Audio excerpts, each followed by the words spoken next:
Assalamualaikum warahmatullahi wabarakatuh. Izinkan memperkenalkan diri, nama Rasa Naufa Fairuza dengan NIM 2541524 dari Logistik 1A kelompok 11. Dan ini teman saya. Assalamualaikum warahmatullahi wabarakatuh. Perkenalkan, nama saya Bening Skara Ayu dengan NIM 2514554 Logistik 1A. Di sini saya akan menjelaskan tentang statistika industri dari kelompok 11. Menerangkan analisis statistik konsumsi energi nasional pada tahun 2019 sampai 2023. Next slide. Pendahuluan terdapat berupa latar belakang yang berisi energi merupakan faktor penting dalam perekonomian. Pemahaman pola konsumsi energi di berbagai sektor penting untuk perencanaan kebijakan energi nasional yang efektif. Untuk rumusan masalah sendiri, ada 3 poin, yaitu 1. Bagaimana karakteristik konsumsi energi nasional pada tahun 2019 sampai 2023. Untuk nomor 2, apakah ada perbedaan signifikan konsumsi energi antar sektor? Untuk yang nomor 3, apakah ada tren waktu dalam konsumsi energi?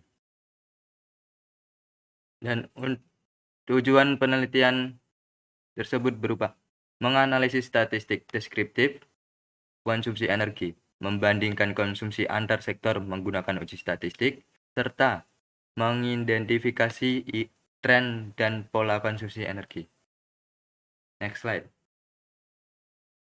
Untuk slide berikut ini adalah tinjauan pustaka.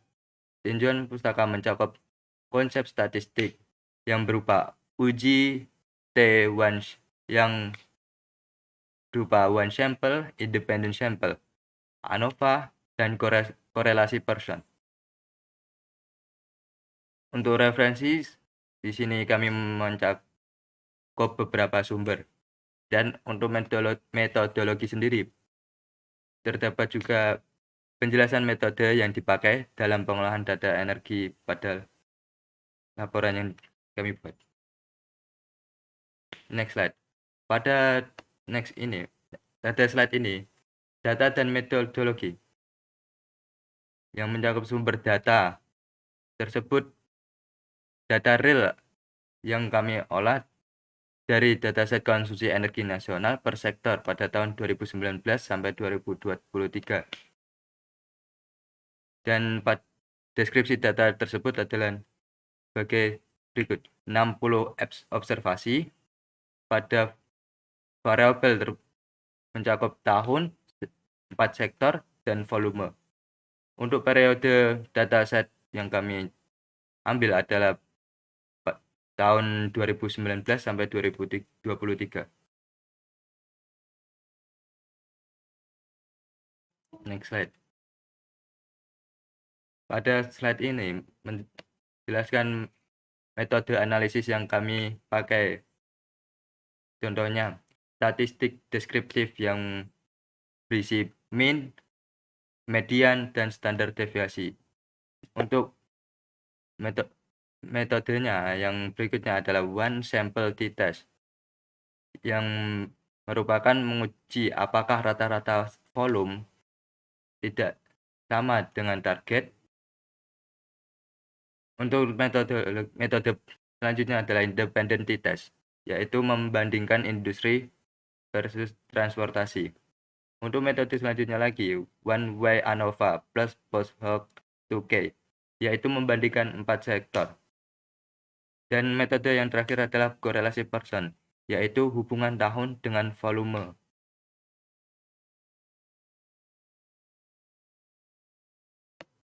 Next slide adalah penyajian hasil statistik deskriptif. Pada tabel ini terdapat tabel utama, yaitu statistik, nilai, keterangan, dan interpretasi. Untuk statistik N bernilai 60 dengan keterangan jumlah data dan diinterpretasikan sampel cukup besar. Untuk min bernilai 1.021.075 yang berketerangan rata-rata volume dengan hasil sangat tinggi target 100. Untuk median sendiri bernilai pada tabel yang kami input. Keterangan median adalah nilai tengah data. Interpretasi untuk standar deviasi terdapat di nilai 3,036.263 dengan keterangan penyebaran data dengan hasil data sangat heterogen. Next slide. Untuk visualisasi data mencakup histogram, box plot, dan bar chart. Untuk histogram sendiri yaitu data menceng positif tidak berdistribusi normal. Untuk box plot mencakup per sektor transportasi outlier tertinggi. Bar chart sendiri terdapat 4 batang perbandingan per sektor dan tahun. Next slide. Analisis one sample t-test. Pada keputusan adalah tolak kosong. Seperti yang PPT ini tampilkan. Next slide. Untuk independent t-test yang berupa industri dan transportasi.